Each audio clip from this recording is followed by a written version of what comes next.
Hey everybody, it is CJ Johnson coming to you from beautiful Lake Tahoe. It's a little quiet, but we're going to have a water skier go by here in just a second on our boat. It's August morning, so I'm sure we're going to get more company maybe as this video goes on.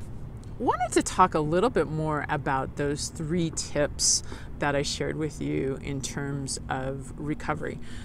If you're an athlete, your ability to recover between workouts definitely impacts your training schedule as well as your body and your ability to do your sport. If you're not an athlete, that recovery is also essential just in terms of how you feel. And there's really 3 things that you can do that will help to make that recovery better. The first one is sleep. I'm not going to talk a lot about sleep. I have posted to another blog where I give you some great tips. Please check it out on how to get more sleep. But the question I want you to ask yourself is this, are you getting enough sleep? If you're 18 to 64, it's recommended that you get somewhere between 7 to 9 hours of sleep. When I am speaking and I ask that question of people, less than a third of the room raises their hand.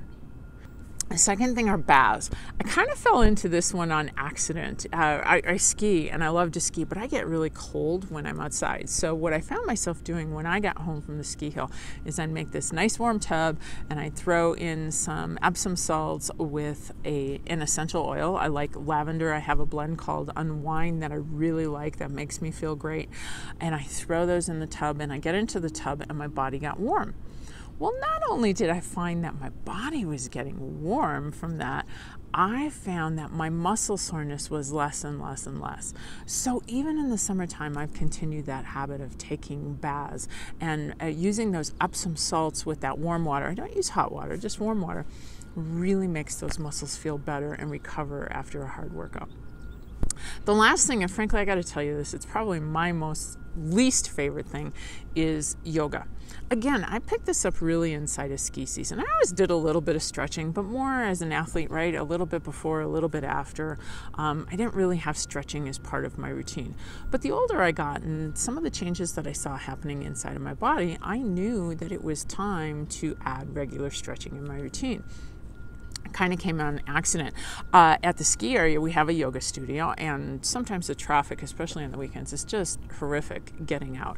So instead of sitting in traffic for what could be an hour, I'd go over to the yoga studio and take a yoga class so to kill time.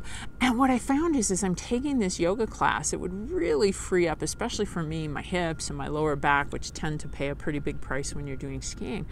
And I felt great. Now, I got to be honest, I don't really like the pace of yoga. I'm kind of a much more go at it girl. But by doing yoga and mobility, and I don't have to do it for an hour at a time, a half hour, 45 minutes, even 15 minutes, by adding stretching to my routine, it's really helped me.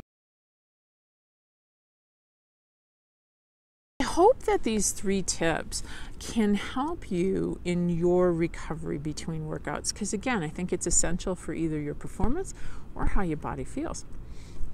I post information on almost a daily basis. I do a lot of it here from Lake Tahoe, so if you'd like to subscribe, you can do that down below, and then you won't miss any of my latest updates because I'm here to help you train smart, live bold, and age well.